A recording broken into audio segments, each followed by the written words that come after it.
Today we're taking a look at these NHL matches, which are happening on Saturday, December 17, 2022, and giving you match breakdowns, betting tips and predictions in general on these games. Welcome back to High Stakes. Before we dive into our video, don't forget to subscribe and push that notification bell to get notified as soon as we release these sport prediction videos. Also, check out our perks and join the High Stakes membership. Joining the High Stakes membership is easy, is cheap, but it will help a lot in the growth process of this channel.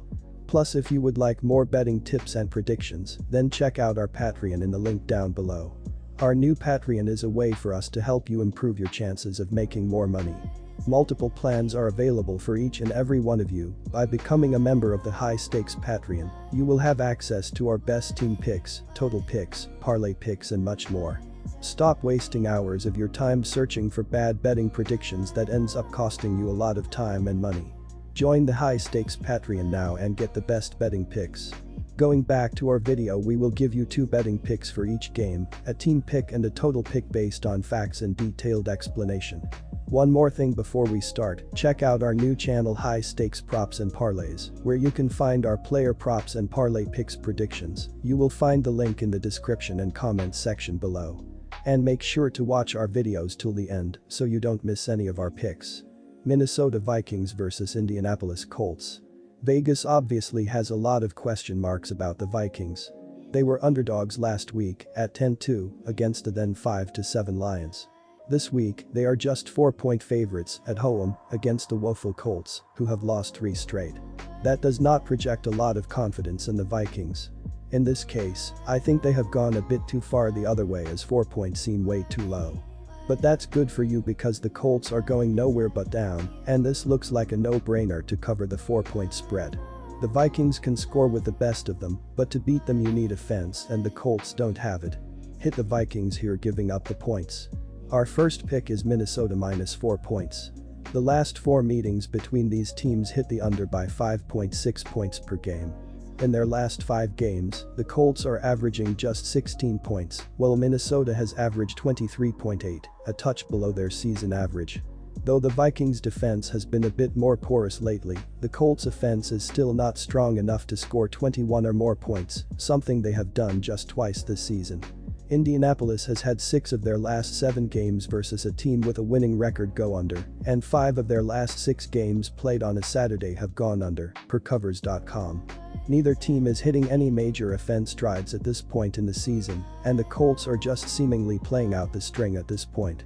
Our second pick is to take the under 48.5 points. Cleveland Browns vs Baltimore Ravens. Baltimore blew several big leads during its 3-3 start to the season, but it has done a better job finishing off games since then. The Ravens have won 6 of their last 7 games, with their lone loss coming in a 28-27 final at Jacksonville, when the Jaguars won on a late 2-point conversion. They have bounced back from that loss with a pair of wins over Denver and Pittsburgh, although they came by a combined 3 points. Baltimore is currently tied with Cincinnati atop the AFC North standings, holding the tiebreaker by virtue of its 1917 win on October 9. Cleveland got off to a 2-5 start this season and has never recovered.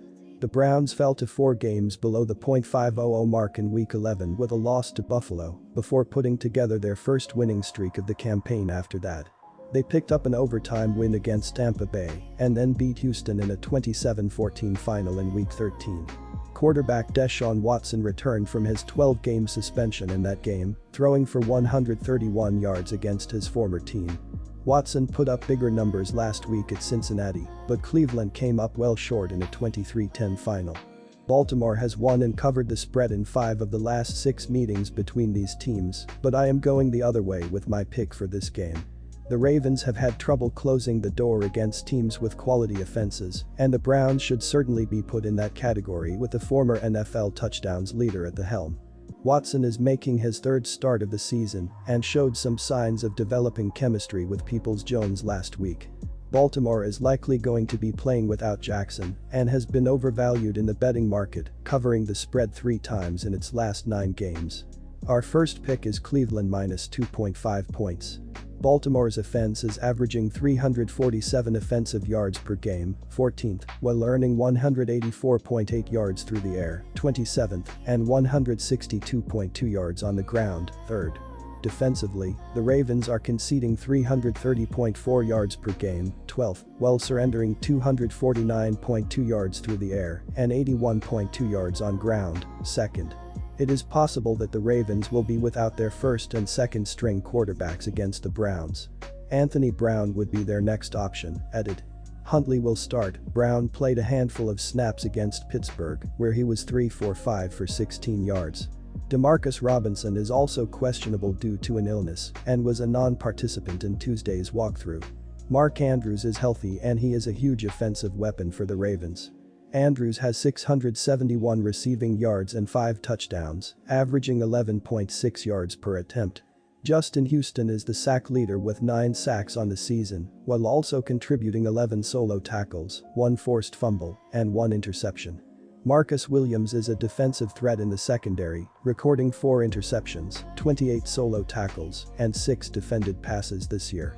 The Cleveland Browns are allowing 343.8 yards per game, 17th, conceding 215.8 yards through the air and 128.1 yards on the ground. As a team, the Browns' defense has earned 27 sacks, 54 tackles for loss, 6 interceptions, and 10 forced fumbles. The Browns' offense is averaging 368.8 yards per game, passing for 219.3 yards, and rushing for 149.5 yards. Leading the offense is Jacoby Brissett, who has completed 64% of his passes for 2,608 yards, 12 touchdowns, and 6 interceptions, while yielding a QBR of 59.6. Watson has stepped in as the starter and has completed 59.4% of his passes for 407 yards, 1 touchdown, and 2 interceptions. The leading receiver for the Browns is Amari Cooper, who is listed as questionable with a hip injury. The next best receiver would be Donovan Peoples-Jones with 751 yards and 1 touchdown in 53 receptions. Nick Chubb leads the ground game with 1,153 rushing yards and 12 touchdowns, averaging 5.3 yards per carry. Both of these teams are entering this game with some injuries to significant players. The Ravens will likely be without their passing and rushing leader, leaving huge shoes to fill for the offense. Huntley is also questionable, likely leaving it up to the third-string rookie to get things done. With this being said, the Ravens' offense will need to be creative in their play calling to pick up yards against a decent Browns defense. The Browns have most of their starters, automatically giving them an advantage, however, they will likely be without Cooper downfield. This will take a receiver away from Watson, but the Browns typically run the ball so that won't be a huge issue. With Chubb in the backfield averaging over 5 yards per carry, expect the Browns to stay on the ground to limit fourth downs and turnovers. Both teams are suffering offensive injuries and will likely be forced to stick with the ground game, so expect this to be a low-scoring affair. Our second pick is to take the under. Buffalo Bills vs Miami Dolphins. A win on Saturday would put the Dolphins just a game behind the Bills for first place, with the tiebreaker on their side. Miami will play its third straight road game after falling to the 49ers 33-17 and Chargers 23-17. They are now just 3-4 on the road straight up and 2-5 against the spread. If you look at the box score from Week 3, Miami won the war when they beat the Bills 21-19, but Buffalo completely dominated the game in several key areas. The Bills held a 497-212 total yard edge, outgained the Dolphins 31-15 in first downs, and 40-19-20 in time of possession. Buffalo also went 11 for 18 on first downs, compared to just 3 for 8 for the Dolphins. The difference in the meeting came in the red zone, where Buffalo was just 2 for 4, compared to the Dolphins who scored a touchdown in all 3 trips. Buffalo also committed the game's only turnover and 3 more penalties for an additional 32 yards. The Bills are on a 4-game winning streak after beating the Browns, Lions, Patriots, and Jets.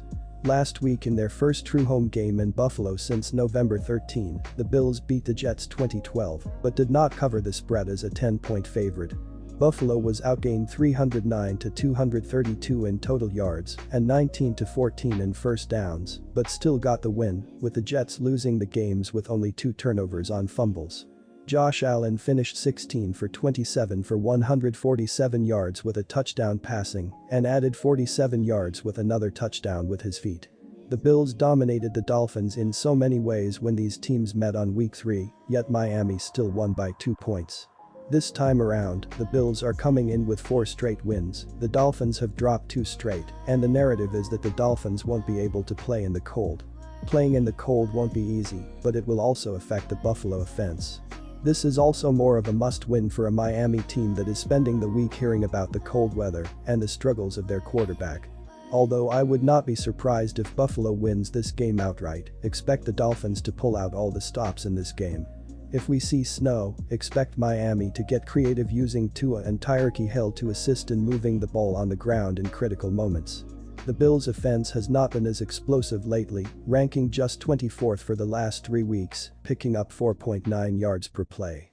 The Miami defense is tied for first, allowing just 4.6 yards per play over the previous 3 games. Except for the Dolphins' defense to show up against the Bills' struggling offense as both sides battle the elements, keeping the Buffalo point total low enough for Miami to cover. Our first pick is Miami Dolphins plus 7 points. The Miami Dolphins are allowing an average of 24.0 points per game, which is 23rd in the NFL. Miami's defense is strong against the run, allowing an average of 108.3 points per game, which is 7th, but falls to 23rd in passing yardage allowed at 242.5 yards per game. Overall, the Dolphins are allowing an average of 350.8 yards per game, which is 20th. Miami has only 12 takeaways this season, which is 29th in the league. Linebacker Jerome Baker has a team-best 83 tackles, while the leader in quarterback sacks with 6 is Jalen Phillips, and the leader in interceptions with 2 is Jevon Holland. The weather prediction for Saturday in Buffalo is snow, and that will have an effect on scoring, as the offenses will be more conservative, and turnovers could play a prominent role in the outcome. The total has finished under in 5 of Miami's last 7 played against a team from the AFC, and in 9 of the last 13, the Dolphins have played against a team from the AFC East. The total has also finished under in 9 of Buffalo's last 11 games overall. Buffalo is allowing the second fewest points in the NFL at 17.0 per game. Our second pick is under 43.5 points.